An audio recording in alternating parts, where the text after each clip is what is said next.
Manusia wajib itu orang yang kemanfaatannya sangat dirasakan oleh orang banyak dan keberadaannya tidak bisa digantikan oleh orang lain. Yang kayak orang itu kalau nggak tersindir, menang baik ya. Padahal lagi ngomongin dia, macam itu. Kan yang tersindir ini. Kenapa manusia terlihat mulia di hadapan manusia yang lainnya? Kenapa? Satu cuma. Kenapa panitra itu kok kelihatannya kita masih senang aja sama dia gitu ya? Umpamanya. Kenapa? Karena Allah nggak buka aib kita.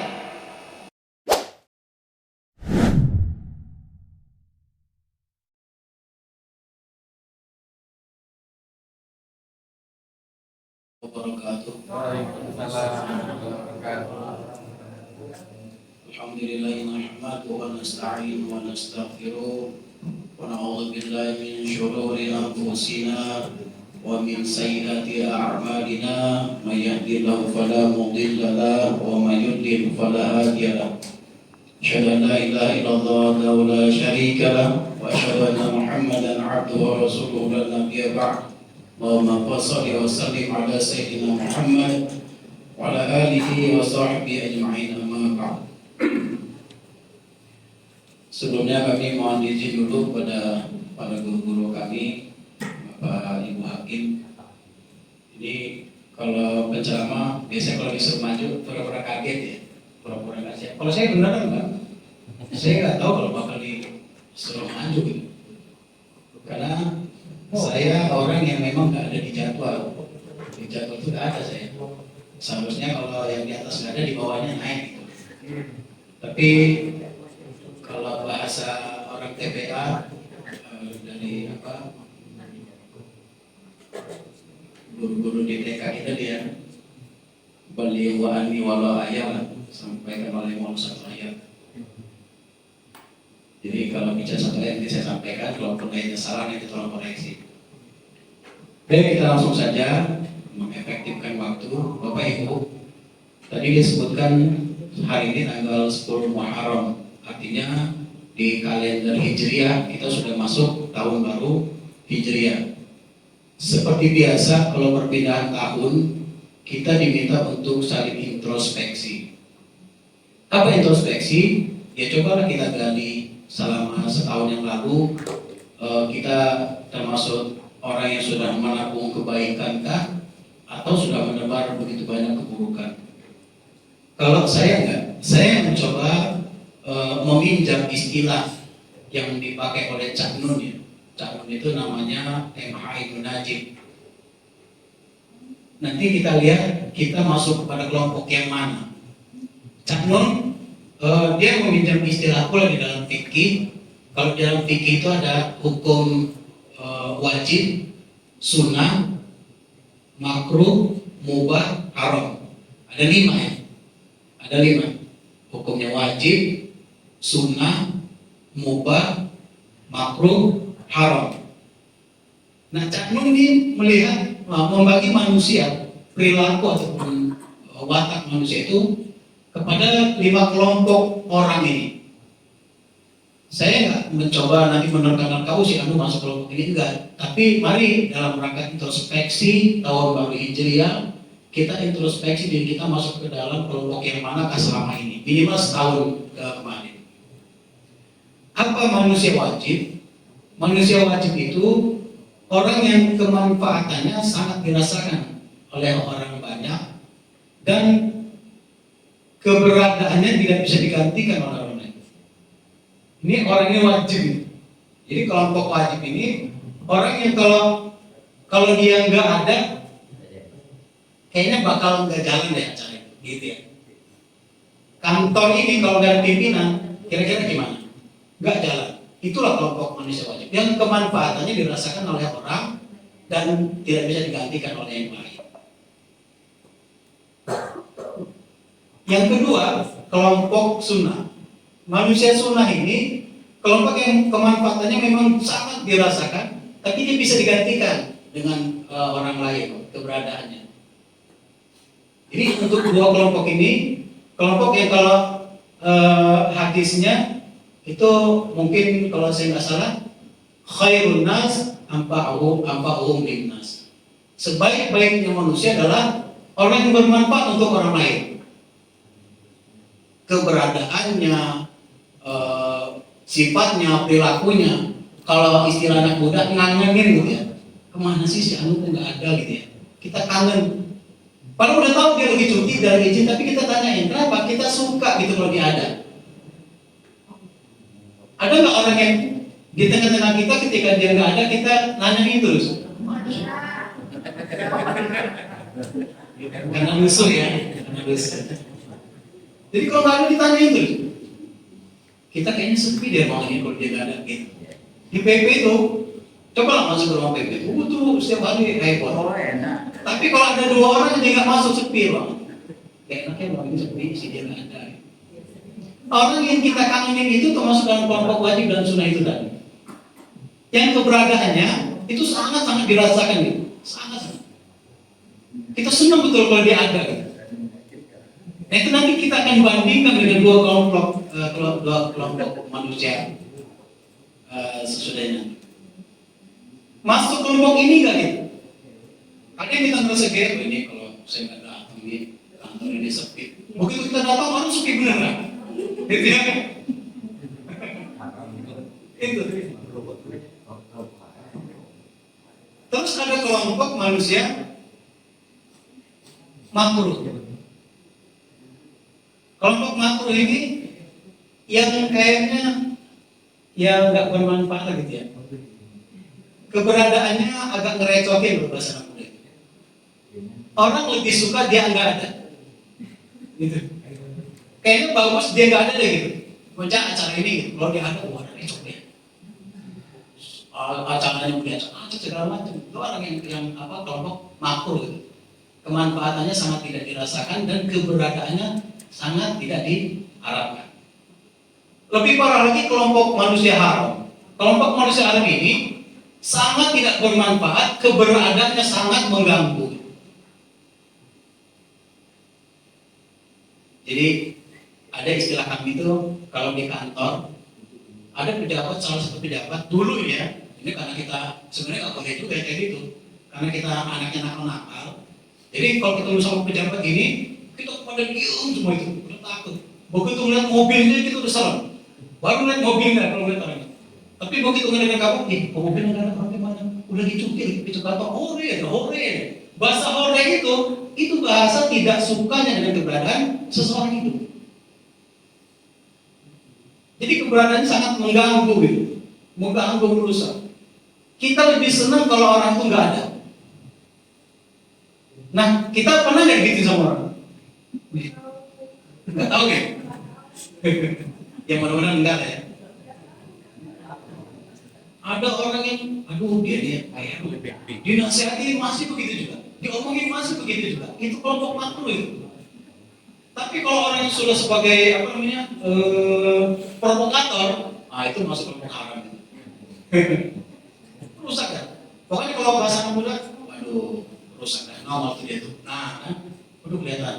Tapi kalau dia nggak datang, alhamdulillah dia nggak datang. Makanya kita lancar nih. Itu kelompok makruh dan haram itu. Jadi coba kita introspeksi. 4. Nah, kelompok tengah-tengahnya, ini kelompok yang adem-adem aja. Kelompokmu mubah. Ada nggak ngaruh. Kalau bahasa gaulnya wujuduhu kadami ya maksudnya. Wujuduhu ada nggak adanya nggak ada tinggi, nggak ada efek gitu. Ada di kantor ini maaf ya, di kantor ini yang dia teman kantor kita ya, saya nggak tahu kalau dia di sini. Ada nggak kayak gitu? Karena nggak ada apa ya, nggak kebaikannya kita nggak tahu ada apa enggak gitu. Kayaknya nggak ngaruh apa gitu. Dia nolong kita juga enggak. Pokoknya apa yang dia kerjakan kita nggak terganggu dan tidak terbantu gitu. Ini kelompok ini yang agak mubazir ini. Iya, agak mubazir. Jangan sampai kita masuk kelompok ini. Ya, kenapa? Kita tidak termasuk ke dalam kelompok orang yang baik. Khairun nas anfa'uhum linnas. Sebaik-baiknya manusia adalah orang yang bermanfaat untuk manusia lainnya. Kelompok nggak ada manfaat lebih parahnya kelompok makruh dan haram. Nah, untuk kita semua orang Jangan sampai gitu ya. Jangan sampai kedengaran di kuping kita. Kalau si Pak Panitra ini gak ada, enak gitu ya. Coba kalau cuti jangan masuk 2 hari, cuti seminggu aja seneng kita. Ah, banyak kayak gitu. Tapi kalau saya, nah untuk bilangnya tadi. Jadi coba kita koreksi.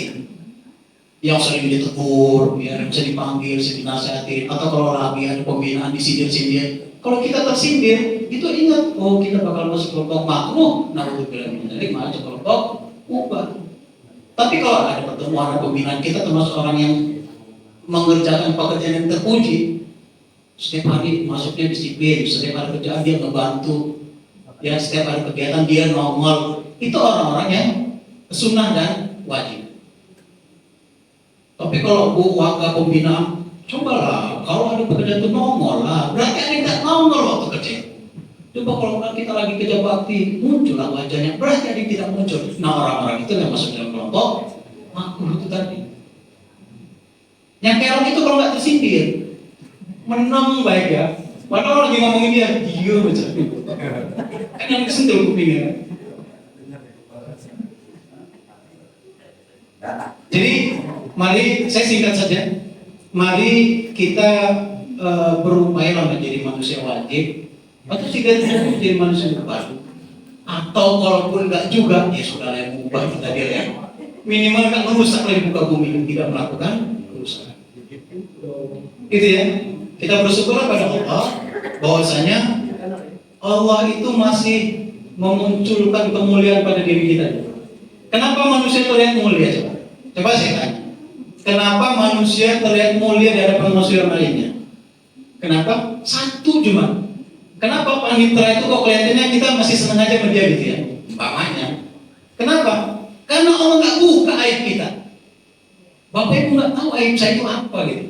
Seandainya Allah buka, Allah tampilkan, Allah munculkan aib yang ada pada diri saya, Bapak Ibu nggak pernah suka sama saya. Pun begitu sama diri kita, bersyukurlah kita sama Allah, Allah nggak buka aib kita.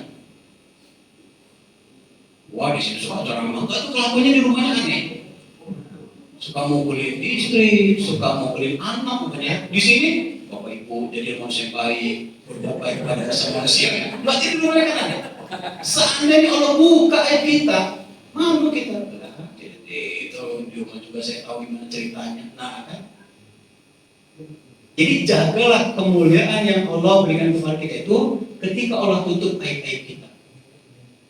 Makanya waktu doa, sholat, lagi setiap sholat, itu kan ada duduk apa antara dua sujud itu ya. Itu betul-betul Bapak Ibu jadikan doa betul ketika sholat itu. Nah kalau nggak pakai ya, kalau saya pakainya Rabbighfirli warhamni wajburni warfa'ni warzuqni wahdini wa'afini wa'afani. Dia nggak pakai wa'afani. Rabbighfirli, ya Allah ampuni aku ya Allah. Itu kan doa dia. Jadi waktu saya agak aneh kalau orang sholat waktu duduk atau duduk sujud itu cepat gitu. Padahal itu minta doa sama Allah. Rabbighfirli, ya ampuni aku ya Allah. Warhamni. Ini kan ini sangat utama ya, doa yang utama ini. Minta dikasih sayangi Allah. Warhamni. Padahal inilah yang nanti ketika di dunia menyelamatkan kita, ketika di akhirat ini menentukan kita masuk surga atau tidak. Rahmat, kasih sayang Allah, kasih sayang aku ya. Wajburni. Nah ini ya, apa artinya? Tutupi aib-aibku ya Allah. Itu kita minta betul. Tapi kalau doanya kayak main-main kayak enggak, hati-hati Allah buka aib kita.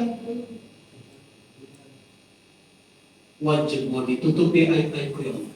Warfa'ni, apa artinya? Angkat derajatku ya Allah. Ya, warfa'ni warzuqni, beri aku rezeki. Halal yang thayyiban. Makanya kalau Jumat itu dianjurkan Allahumma kfini bihalalika an haramik. Ya Allah berikan aku rezeki yang halal ya Allah, bukan yang haram. Nanti asalnya ibu-ibu dibaca doanya. Allahumma kfini bihalalika an haramik wa aghnini bifadlika amman siwak. Warzuqni, terus wahdini, mohon petunjuk. Kalau petunjuk itu datangnya dari Allah, insya Allah tidak akan pernah tersesat, tidak pernah salah. Kalau Allah yang kasih petunjuk tidak salah. Makanya minta doanya yang betul ketika duduk atau dua sujud. Wahdini wa'afini atau wa'afini, minta dikasih kesehatan, sehatkan aku ya Allah. Wa'fu anni, maafkan semua kesalahan-kesalahan.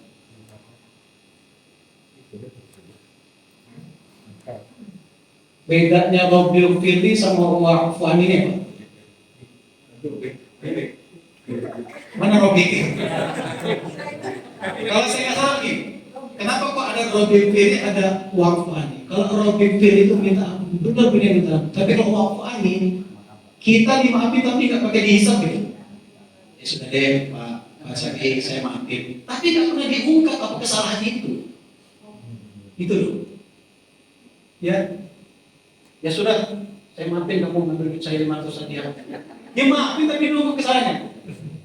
Itu nanti di padang mahsyar kan yang menyaksikan manusia pertama hidup sampai manusia terakhir mati itu kan. Ketika Allah wa'fu anni, doanya betul kalau Ramadan. Allahumma innaka afuwwun karim. Nah itu. Innaka afuwwun karim tuhibbul afwa fa'fu anni. Itu jadi kita minta ampun sama Allah, ya nggak pakai diungkit-ungkit gitu. Allah ngampuni kita tapi nggak diungkit-ungkit. Itu dia, saya maafin. Tapi jangan ambil lagi sendal saya itu. Nanti saya beli sendal diambil lagi. Nah, terus ketahuan salahnya gitu. Gitu ya. Jadi setelah tadi kita introspeksi 5 kelompok tadi kita kalau sudah tahu ya sudah kita jaga jangan sampai kita masuk kepada kelompok mubah, naudzubillah, tapi kepada kelompok makruh, apalagi yang haram. Setelah itu resapi betul doa kita ketika duduk antara dua sujud. Rabbighfirli warhamni wajburni warfa'ni warzuqni wahdini wa'afini wa'afani. Lengkap semua itu. Jadi jangan doa itu nggak dihayati. Minimal kita tahu arti dan maknanya. Itu saja Bapak Ibu yang dapat saya sampaikan. Namanya pengganti kan, namanya pemeran pengganti itu tidak sehebat pemeran utamanya. Kalau Pak Ketua yang menyampaikan, wah kita akan terpana-pana gitu. Tapi karena ini penggantinya ya pengganti. Baik, itu tadi ada titipan dari Sohibul makanan ya. Ya belum. Biasanya sudah. Yang punya hajat, ini sekolah hajatnya PP dari nitip minta doa. Tapi sebenarnya doanya dari sampaikan cuma untuk pengalian Pak. Tapi kita doakan lagi, mudah-mudahan beliau khususnya dan kita semua Allah berikan keberkahan, berkah hidup dunia akhirat kita, rezeki yang paling baik dan lebih petunjuk kepada kita ya. Kiramil Fatihah. A'udzu billahi minasyaitonir rajim. Bismillahirrahmanirrahim. Alhamdulillahi rabbil alamin arrahmanir rahim maliki yaumiddin.